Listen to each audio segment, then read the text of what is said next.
అందరికీ నమస్కారం అండి. భగవద్గీత 2వ అధ్యాయము సాంఖ్యయోగము 67వ శ్లోకము మరియు 68వ శ్లోకము. 67 ఇంద్రియాణం హి చరతాం యన్మనోను విధీయతే తదస్య హరతి ప్రజ్ఞాం వాయుర్నావమివాంబుసి. 67 ఇంద్రియాణం హి చరతాం యన్మనోను విధీయతే తదస్య హరతి ప్రజ్ఞాం వాయుర్నావమివాంబసి. 68 తస్మాద్యస్య మహాబాహో నిగృహీతాని సర్వశః ఇంద్రియాణీంద్రియాదేభ్యస్తస్య ప్రజ్ఞా ప్రతిష్ఠిత. 68 తస్మాద్యస్య మహాబాహో నిగృహీతాని సర్వశః ఇంద్రియాణీంద్రియాదేభ్యస్తస్య ప్రజ్ఞా ప్రతిష్ఠిత. ఓ అర్జున, ఎల్లప్పుడూ ప్రాపంచిక విషయములలో విషయవాంఛలలో మునిగి తేలేవాడి మనస్సు ప్రచండమైన గాలిలో నీటిపై తేలుతున్న నావ మాదిరి అటు ఇటు ఊగుతూ ఉంటుంది. నిగ్రహం లేని ఇంద్రియములు మానవుని బుద్ధిని అంటే విచక్షణ శక్తిని హరింపజేస్తాయి. అలా కాకుండా ఇంద్రియములను మనస్సును అదుపులో ఉంచుకున్న వాడి బుద్ధి జ్ఞానము నిశ్చయంగా స్థిరముగా ఉంటుంది. సాధకుడైన వాడు తన ఇంద్రియములను మనస్సును ప్రాపంచిక విషయములు విషయవాంఛల వైపుకు పోకుండా జాగ్రత్త పడాలి. అలా కాకుండా ఇంద్రియములు మనస్సు ఎటు పడితే అటు పోతుంటే అంతులేని దుఃఖం కలుగుతుంది. ఇంకా ఎక్కువగా సంసారం అనే బావిలో కూరుకుపోతాడు.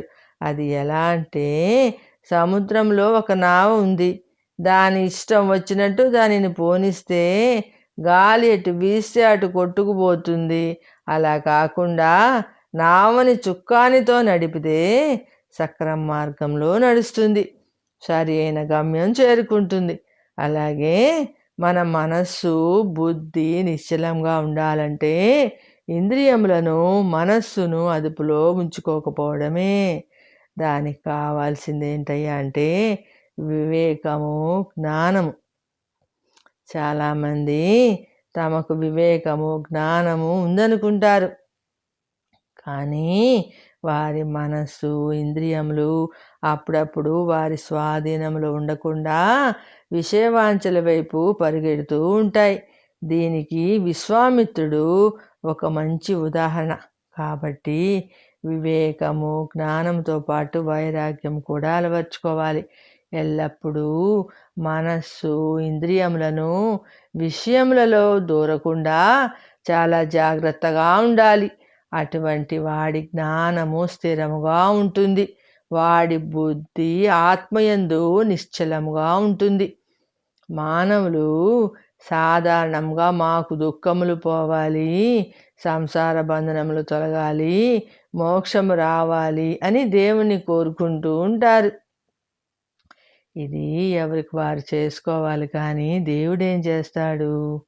మానవుని బుద్ధి స్థిరంగా ఉంటే దుఃఖాలు రావు, అన్నీ సుఖాలే. సంసార బంధనములు ఉండవు, మోక్షము దానంతర అదే వస్తుంది అని పరమాత్మ బోధించారు. సాధారణంగా మనస్సు ఏం చెబితే ఆ మాట ఇంద్రియములు వినాలి. కానీ కొంతమందికి ఇంద్రియములు మనస్సును శాసిస్తుంటాయి. ఇంద్రియాలు ఎటు పోతే మనస్సును కూడా తమ వైపు లాక్కుపోతుంటాయి. అటువంటి వాడి మనసు ఎలా ఉంటుంది అంటే, ఒక పడవ నీటిలో తేలుతూ ఉంది. పెద్దగా గాలి వీచింది. ఆ పడవ అటు ఇటు ఊగుతూ ఉంటుంది, ఎటో దిక్కుగా వెళ్తుంది. తుదకి మునిగిపోతుంది, నిశ్చలంగా ఉండదు. ఇంద్రియములు ఎటుపోతుందో మనస్సు అటే పోతుంది. ఇంద్రియములు మనస్సుకు ఉన్న శక్తిని కూడా హరింపజేస్తాయి. అప్పుడు బుద్ధి కూడా పనిచేయదు. విచక్షణా శక్తి సన్నగిల్లుతుంది. చేయకూడని పనులు చేసి కష్టాలలో పడతాడు. కాబట్టి మనస్సును ఇంద్రియములను అదుపులో పెట్టుకోవాలి. అలా అదుపులో పెట్టుకోలేని వాడి బుద్ధి పనిచేయదు. అలా కాకుండా ఇంద్రియములను ప్రాపంచిక విషయముల నుంచి వెనక్కు లాగి తన అధీనంలో ఉంచుకుంటే, మనస్సును అటు ఇటు పోకుండా నిగ్రహిస్తే అతని బుద్ధి స్థిరముగా ఉంటుంది. పరమాత్మ ఇలా చెప్తున్నారు. కాబట్టి ఓ అర్జున, నీ ఇంద్రియములు కూడా నీ స్వాధీనంలో ఉన్నట్టు కనపడటం లేదే. చేతులు వణుకుతున్నాయి, చెమటలు పడుతున్నాయి, గొంతు ఎండిపోతుంది, నీ గాంధీవం కింద పడిపోతుంది అని అన్నావు కదా. నీ ఇంద్రియములు చేసే పనులకు నీవు లొంగిపోయి యుద్ధం చేయను అని అనవద్దు. నీ ఇంద్రియములను నీ స్వాధీనంలో ఉంచుకో. ఇంద్రియములు చెప్పినట్టు చేస్తే అపకీర్తి పొందుతావు. కాబట్టి నీ మనస్సును బుద్ధిని నిశ్చయం చేసుకో అర్జున. ప్రజ్ఞతో వివేకముతో ఆలోచించు.